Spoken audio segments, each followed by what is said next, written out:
Hi, I'm Robin, and we're going to talk about Shakespeare's influence in modern day. Shakespeare has been influential since his beginnings. He has inspired so many writers and even developed new styles of writing. But as much as he was an inspiration and influence at his beginnings, he still is that much today, especially when it comes to pop culture and media. In this video, I'm going to talk about where his influence in modern day and pop culture is seen, and how Shakespeare is related to these things. The topics that are going to be covered are movies, music, memes, and the internet, and everyday life. I'm sure some of these will already be known by most, but I know for sure some of these will be new facts to some of you. There will be some spoilers in the movie topic, but I'll do my best to keep them vague. So let's go on to our first topic, movies. This topic is probably the most known piece of media that is influenced by Shakespeare, mainly because many of us have seen movies that are based on Shakespeare's plays. Did you know that some movies aren't directly based on his plays and just inspired or are loosely based on them? In an article by Robert McCrum on the Guardian website called 10 Ways in Which Shakespeare Changed the World, it says, after learning that his shows were a hit, Hollywood scriptwriters quickly latched on to Shakespeare's often borrowed plots and icons. The two main ones that are going to be covered in this are Hamlet and Romeo and Juliet. Some movies that a lot of people know of are Disney's Lion King and its sequel. So I'll share a summary with you of The Lion King and its sequel. Well, just The Lion King and the Hamlet summary. So the Lion King summary is from Lion King's Wikipedia page. The Lion King tells the story of Simba, a young lion who is to succeed his father, Mufasa, as king of the Pride Lands. However, after Simba's paternal uncle Scar murders Mufasa, Simba is manipulated into thinking he was responsible and flees into exile. After growing up in the company of the carefree outcast Timon and Pumbaa, Simba receives valuable perspective from his childhood friend Nala and his shaman Rafiki for returning to challenge Scar to end his tyranny and take his place in the circle of life as the rightful king. And then the Hamlet summary is from shakespeare.org.uk. The ghost of the King of Denmark tells his son Hamlet to avenge his murder by killing the new king. Hamlet's uncle, Hamlet, feigns madness, contemplates life and death, and seeks revenge. His uncle, fearing for his life, also devises plots to kill Hamlet. The play ends with a duel during which the king, queen, Hamlet's opponent, and Hamlet himself are all killed. So, we'll talk about The Lion King and the play. It's based on Hamlet, and there are many similarities in both characters and plot. Both the stories are about a prince, Hamlet and Simba, who have to reclaim their kingdom from their uncle after their father is murdered by this uncle. Not only are the plots and characters similar, though, there are scenes that are almost identical to each other. One scene in particular that sticks out the most as being close to identical is the scenes in which both princes reach out to their deceased father for guidance. In Act 1, Scene 5 of Hamlet, Hamlet comes face to face with his father's ghost, and his father reveals to him that it wasn't a snake that killed him, but instead was his uncle, who is now the king of Denmark. Hamlet's father tells Hamlet to get revenge for his death, and Hamlet agrees to do so. The Lion King has a very similar scene to this as well. In the scene, Mufasa appears to Simba in the sky and tells him he is the one true king. And from this, Simba realizes that he has to face his past, meaning he must face his uncle to reclaim the kingdom. In both these scenes, the princes are confronted by their fathers and told to reclaim their kingdom because it is theirs to have, not their uncle's. This isn't the only similarity, however. Both Hamlet and Simba leave their kingdom because of their uncle. In The Lion King, Simba watches his father die and is convinced by his uncle that it is his fault, and if he returns, he will be blamed for it. In Hamlet, his uncle banished him from Denmark for killing someone. To further the similarities, both Simba and Hamlet are accompanied by two people after they leave. Simba is accompanied by two goofy animals, Timon and Pumbaa, a meerkat and warthog. Although not as friendly because they are in charge of seeing that Hamlet dies, Hamlet is accompanied by both Rosencrantz and Guildenstern. This brings me to my next point of how characters of The Lion King are related to characters from Hamlet. The obvious ones being Simba and Hamlet, and Scar and Claudius, and then the characters just mentioned. One other character is Rafiki and Horatio. Not only are they both like the prince's mentors, but they are the one who lead the prince to their ghost father. The last thing that connects these movies is the imagery and visuals. The imaging in question being graveyards. In Hamlet, we all know the famous scene where Hamlet talks to some clown gravediggers and starts to question life and death with the question to be or not to be. The Lion King has a similar scene of Simba being met by hyenas which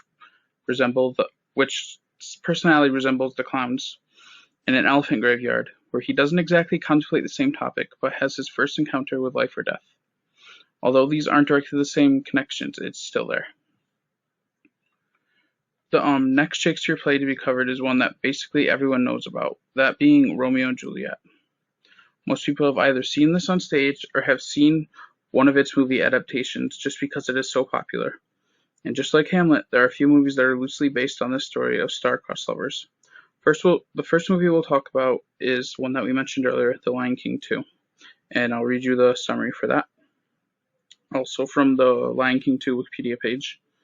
The film centers on Simba and Nala's daughter Kiara, who falls in love with Kovu, a male rogue lion from a banished pride that was once loyal to Simba's evil uncle, Scar. Separated by Simba's prejudice against the banished pride in a vindictive plot planned by Kovu's mother, Zira, Kiara and Kovu struggle to unite their estranged prides and be together. And then for comparison, I'll read you the Romeo and Juliet summary. An age-old vendetta between two powerful families erupts into bloodshed. A group of masked Montagues risk further conflict by gatecrashing a Capulet party. A young, lovesick Romeo Montague falls instantly in love with Juliet Capulet, who's due to marry her father's choice, Paris. With the help of Juliet's nurse, the women arranged for the couple to marry the next day, but Romeo's attempt to halt a street fight leads to the death of Juliet's own cousin, Tybalt, for which Romeo is banished. In a desperate attempt to be reunited with Romeo, Juliet follows the friar's plot and fakes her own death. The message fails to reach Romeo, and believing Juliet's dead, he takes his life in her tomb. Juliet wakes to find Romeo's corpse beside her and kills herself. The grieving family agrees to end their feud, and that summary is from Shakespeare.org.uk. So although The Lion King 2 is based on Romeo and Juliet, it is more of a child's version of the original play. It has less visual and scene references, but overall the plot is very similar. Not only that, but the co-director himself, Rob LaDuca, has even said that the script was written to become a variation of Romeo and Juliet. So first, let's compare the characters. In The Lion King 2, Kira is meant to be Juliet, and Kovu is meant to be Romeo. In both stories, there are two feuding sides. In Romeo and Juliet, it's the Montagues and Capulets. And in Lion King 2, it's the Lions of the Pride Lands and the Lions of Outlands. Like Romeo and Juliet, the two main characters, Kira and Kovu, fall in love even though both their parents forbid it. However, this doesn't stop them, and eventually they succeed in bringing these families together, just like in the source material. However, without death, like in the original play. The movie is also similar in how it is Kovu's family that is banished, just like how it is Romeo that is banished after killing Tybalt. So let's go on and talk about our next movie. Both these movies were Disney, but Disney isn't the only one who decided to modernize Shakespeare through movies. Another studio called Summit Entertainment released a movie in 2013 called Warm Bodies, and I'll read you the summary of that. It is from Google. A terrible plague has left the planet's population divided between zombies and humans. An unusual zombie named R sees his walking dead brethren attack a living woman named Julie and rescues her.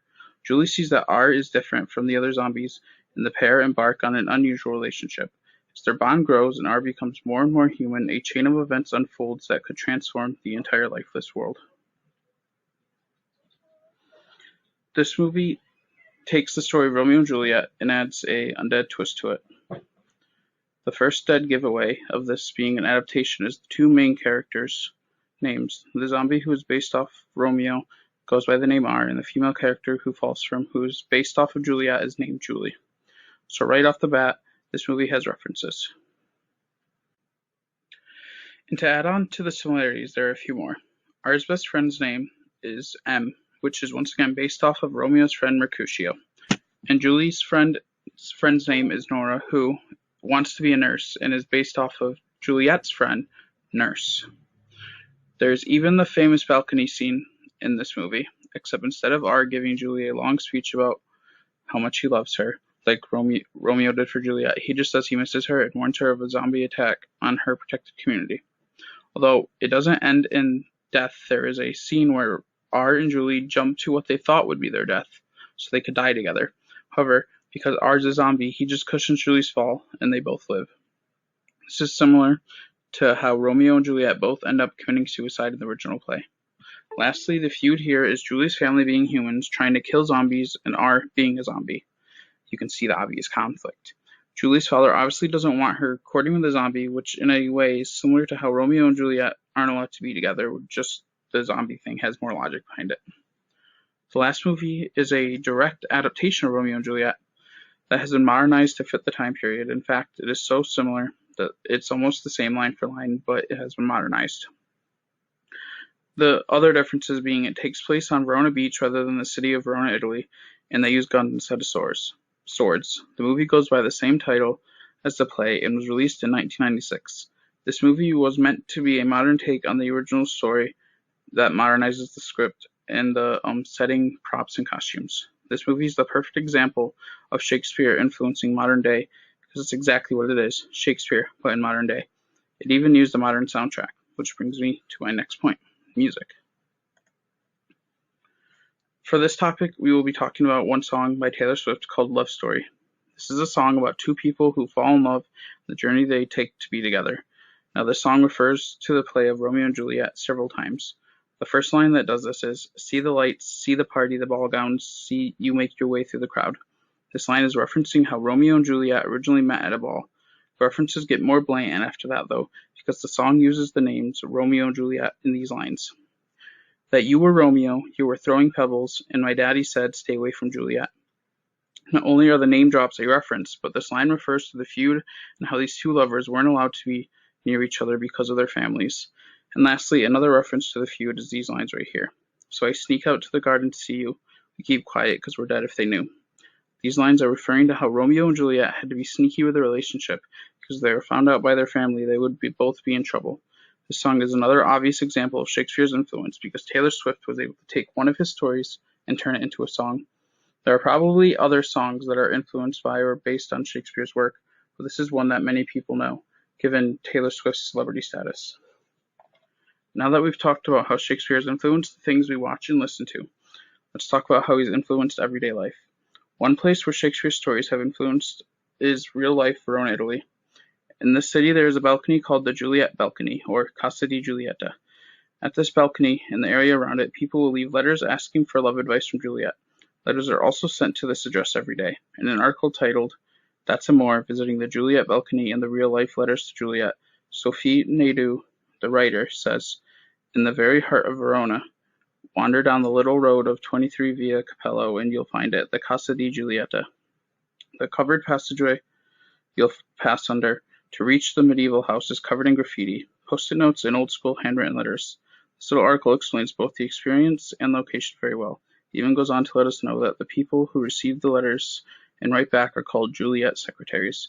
This place is so famous that it even inspired a movie called Letters to Juliet, a romance movie about a letter found in the wall near the balcony."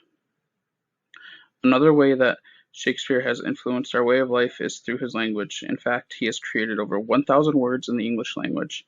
If you search this up, you can find a list of many of them. Some of these words include swagger from Midsummer's Night Dream and uncomfortable from Romeo and Juliet. One last thing that he has influenced our life is an annual event held in New York City called Shakespeare in the Park, which is held in Central Park. If you go to the website centralpark.com, you can find the event page and find a schedule for the event. The website describes this event like this. Shakespeare in the Park is an annual event held at the Delacorte Theatre featuring a large-scale production of famous works. Since its inception over 45 years ago, the theater has hosted over 5 million people from across the globe. Notable performances have included James Earl Jones in Othello, Meryl Streep in The Taming of the Shrew, and Al Pacino in The Merchant of Venice. From this description, we can see that many of his famous shows are performed by A-list actors every year, another example of Shakespeare being just as relevant now as he was during his time.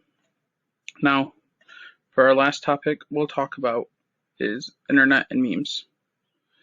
Shakespeare appears in memes and on the internet. For those who don't know what a meme is, I'll give you the Oxford definition. A humorous image, video, piece of text, etc. that is copied, often with slight variations, and spread rapidly by internet users. which is a more complex way of explaining it. And another way of explaining it is as an image or video that is considered funny and sharing it without context or creating your own context regardless of its origin. Many people have taken this idea and applied it to Shakespeare to make his life and or works funny or relatable. And here are some examples.